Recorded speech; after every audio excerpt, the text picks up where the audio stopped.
নমস্কার, আমি ডক্টর বোধিসত্ত্ব খান চলে এসেছি সহজ শেয়ার বাজারের আরেকটি নতুন এপিসোড নিয়ে। প্রিয় বন্ধুরা, আশা করি সবাই ভালো আছেন এবং সুস্থ আছেন। বিগত এক মাস ধরে যারা দারুণভাবে মানসিক অশান্তিতে ছিলেন, উদ্বিগ্ন ছিলেন যে শেয়ারগুলোর কি হবে, ভারতীয় শেয়ার বাজার আর কত নিচে নামতে পারে, খেয়াল করে দেখুন যে যে স্টকসগুলোতে দারুণ পতন এসেছিল তারাই কিন্তু এই মুহূর্তে সবচেয়ে বেশি র্যালি করে চলেছে। সেটা কনজিউমার ডিউরেবলস বলুন, সেটা ক্যাপিটাল গুডস বলুন, সমস্ত কিছুতে র্যালি চলছে। আজকে যদি বিভিন্ন ইন্ডাইসেস খেয়াল করে দেখেন, নিফটি আইটি ব্যতি রেখে প্রায় অধিকাংশ সেক্টরই কিন্তু ভালো র্যালি করেছে।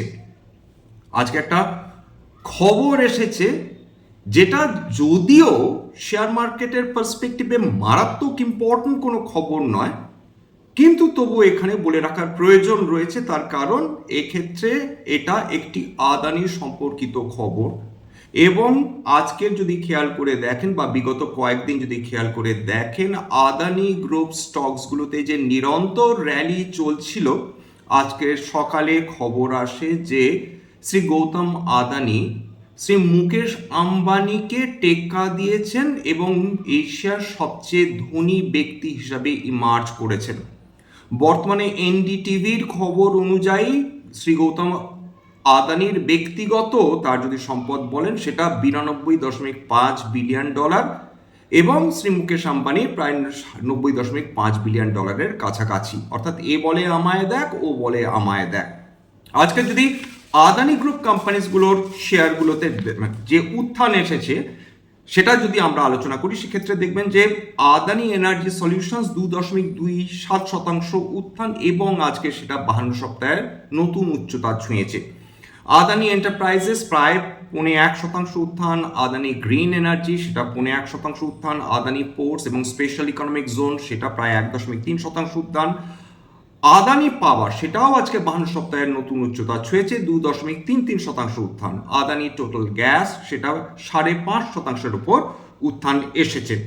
অর্থাৎ আদানি কোম্পানিগুলোতে একদিকে যেভাবে নিরন্তর উত্থান হয়ে চলেছিল, পাশাপাশি রিলায়েন্স ইন্ডাস্ট্রিজ খেয়াল করে দেখুন যে বিগত এক মাস ধরে রিলায়েন্স ইন্ডাস্ট্রিজের লাগাতার পতন চলে এসেছে এবং ঠিক সেই কারণে একদিকে আদানি গ্রুপ স্টকসগুলোর উত্থান, অন্যদিকে রিলায়েন্স ইন্ডাস্ট্রিজ এর শেয়ারের দামে পতন। তার ফলে আদানির শ্রী গৌতম আদানির শ্রী মুকেশ আম্বানিকে ছাড়িয়ে যেতে বেশি বেগ পেতে হয়নি।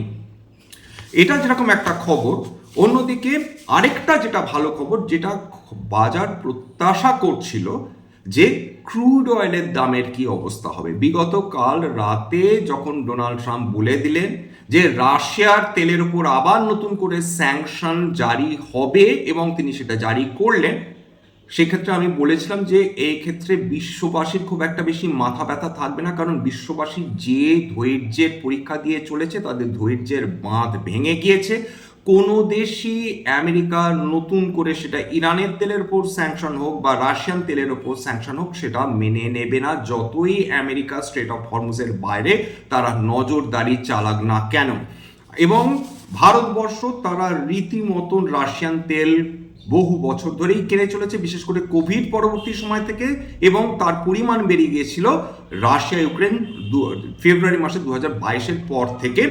সেইটা আবার ভারতবর্ষ সেই রাশিয়ান তেল কেনা শুরু করেছে। ক্রুড অয়েল আজকের প্রায় 4.5% পতন হয়ে গিয়েছে এবং $91.15 প্রতি ব্যারেল ট্রেড করছিল। ব্রেন্ট ক্রুডে পতন এসেছে 3%-এর উপর, লাস্ট ট্রেড যখন করছিল 3.17% পতন নিয়ে এবং $96.24 প্রতি ব্যারেল ট্রেড করছিল।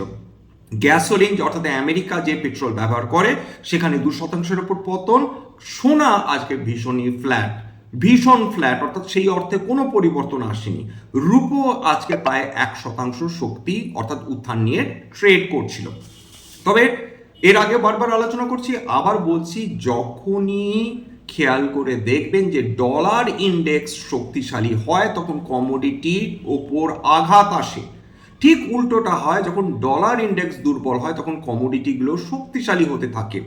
এবং আজকের ডলার ইন্ডেক্স সেটা 98.12 ট্রেড করছিল, কিছুটা পতন, কিন্তু ডলার ইন্ডেক্স যত দুর্বল হবে কমোডিটিসগুলো ইউজুয়ালি শক্তিশালী হবে। এবং বিগত কয়েকদিন ধরে কমোডিটিসগুলোতে, বিশেষ করে মেটালসগুলোতে আমরা একটা শক্তি কিন্তু দেখতে পাচ্ছিলাম, যেটা রিফ্লেক্টেড হয়েছে মেটাল ইন্ডেক্সে কিন্তু আমরা লাগাতার উত্থান দেখে চলেছি বিগত কয়েকদিন ধরে।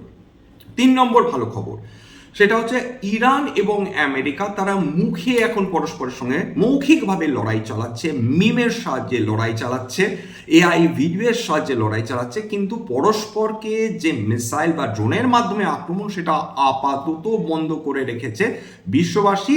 তারা বিলক্ষণ বুঝতে পেরেছে না ইরান না আমেরিকা তারা এই মুহূর্তে তারা সরাসরি মিসাইল ড্রোনের যুদ্ধে যেতে আগ্রহী নয়। দুটো পক্ষই ক্লান্ত হয়ে রয়েছে, তারা বিশ্রাম নিচ্ছে। এবং এই যে পিসের যে ডেডলাইন অর্থাৎ 22শে এপ্রিল সেইটা এক্সটেন্ডেড হবে বলে বিশ্বের সমস্ত যারা তাবড় বিশেষজ্ঞ রয়েছেন তারা এটা প্রত্যাশা করছেন যে এই ডেডলাইন অর্থাৎ এই যে যুদ্ধবিরতি সেটা তার তারিখ কিন্তু আরেকটু পিছিয়ে যাবে। সেটা ডেফিনেটলি বিশ্ববাসীর জন্য একটা স্বস্তির কারণ হয়েছে। এছাড়া প্রায় আধ ঘন্টা আগে ফার্দার নতুন করে আমেরিকার প্রেসিডেন্ট ডোনাল্ড ট্রাম্প ঘোষণা করেছেন যে ইসরায়েল লেবানন পরস্পরের মধ্যে যুদ্ধ 10 দিনের জন্য থামিয়ে দিল। এবং ইসরায়েল এবং লেবানন নাকি তারা সামনেই কথোপকথন করবে, অর্থাৎ কথোপকথন শুরু করবে। বেইরুটের যে খবর এসেছে সেখানে মানুষজন, সাধারণ মানুষ তারা কিন্তু বাজি পোড়াচ্ছেন এই আশায় যে ইসরায়েল ফার্দার আর লেবাননকে আক্রমণ করবে না। এবার এই যুদ্ধে লেবাননের প্রায় 2200 সাধারণ মানুষ মারা গিয়েছে।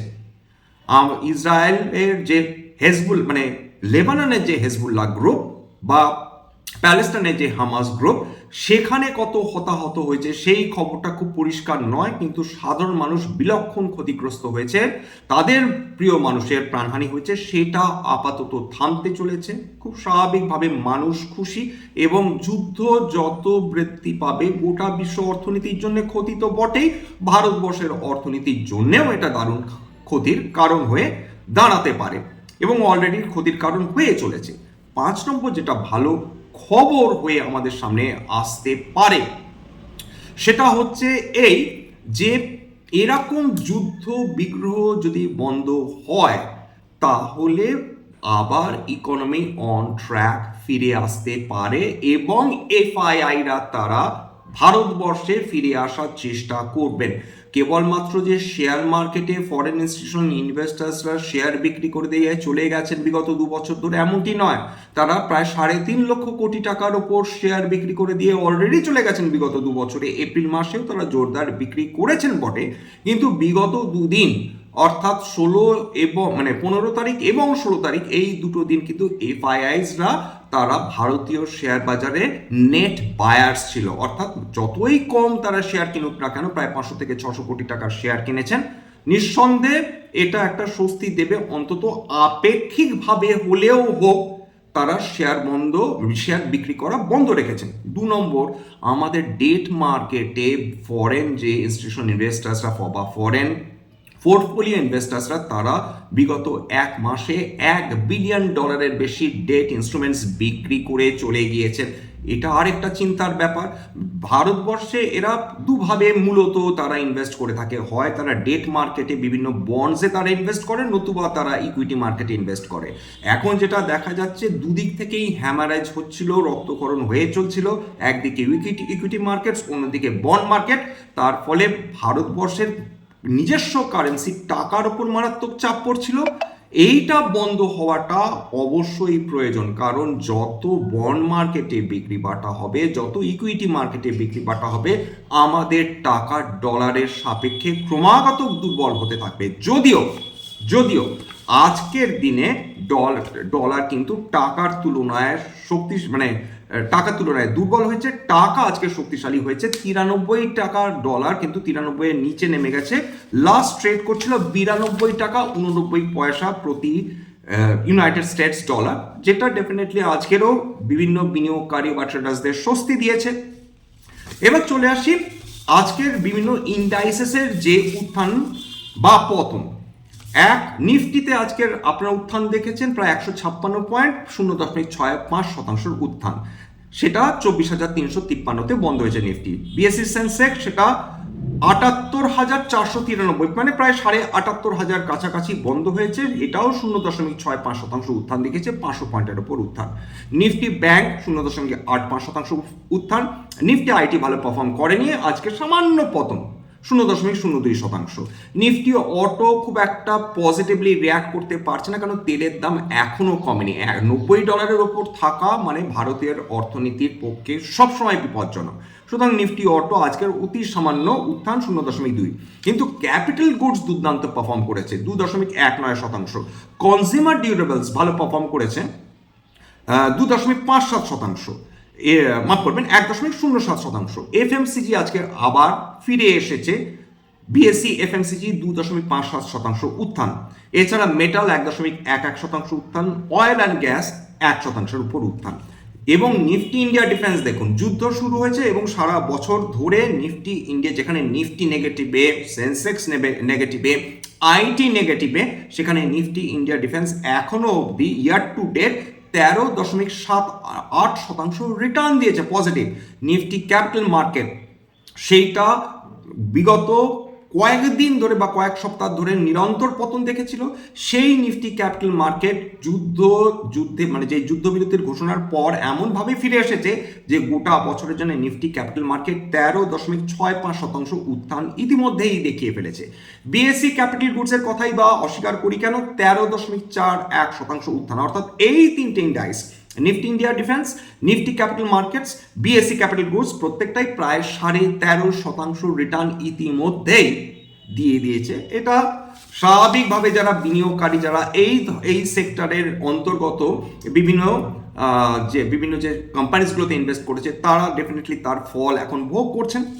ক্রিপ্টোকারেন্সিতে আসি, ক্রিপ্টোকারেন্সি বিগত এক সপ্তাহ ধরে দারুণ পারফরমেন্স করেছে। বিটকয়েন প্রায় 5% উত্থান, ইথেরিয়াম প্রায় 7.1% উত্থান, রিপল 7.5% উত্থান, তাছাড়া সোলানা 5%-এর উপর উত্থান 5.2%, এছাড়া আভালান্স 2.7%-এর উপর উত্থান দেখিয়েছে। যে কোম্পানিজগুলো তারা 52 সপ্তাহে নতুন উচ্চ স্তর ছুঁয়েছে, তার মধ্যে রয়েছে Nava, shipping corporation of India, Siemens, Jindal steel, Adani energy solutions, NMDC, Adani power, BSC limited, ভেল, Sona BLW, ABB India, Cummins. খেয়াল করে দেখুন ক্যাপিটাল গুড স্টকসগুলো কিভাবে পারফর্ম করেছে। আদানি তো রয়েছে, আপার ইন্ডাস্ট্রিজ, ন্যালকো, পাওয়ার ফিনান্স কর্পোরেশন, সেল, গ্র্যানিউলস এবং লরা স্ল্যাবস, এরা 52 সপ্তাহে নতুন করে উচ্চতা ছুঁয়েছে। যাই হোক, এখানে শেষ করছি। আশা করি এই এপিসোডটা আপনাদের ভালো লাগলো।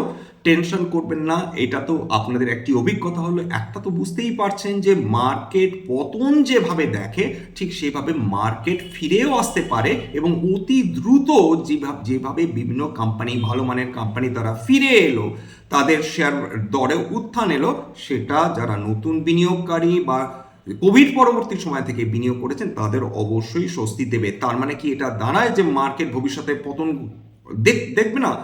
মার্কেটে উত্থান পতন চলতেই থাকবে। এই যদি হঠাৎ করে কোনো বিরূপ কোনো খবর আসে, হঠাৎ করে যদি দেখা যায় একযোগে ইসরায়েল এবং আমেরিকা আবার যুদ্ধবিরতি লঙ্ঘন করে তারা ইরানকে আক্রমণ করেছে, সেক্ষেত্রে যদি কারেকশন আসে, অবাক হওয়ার মতন কিছু নেই।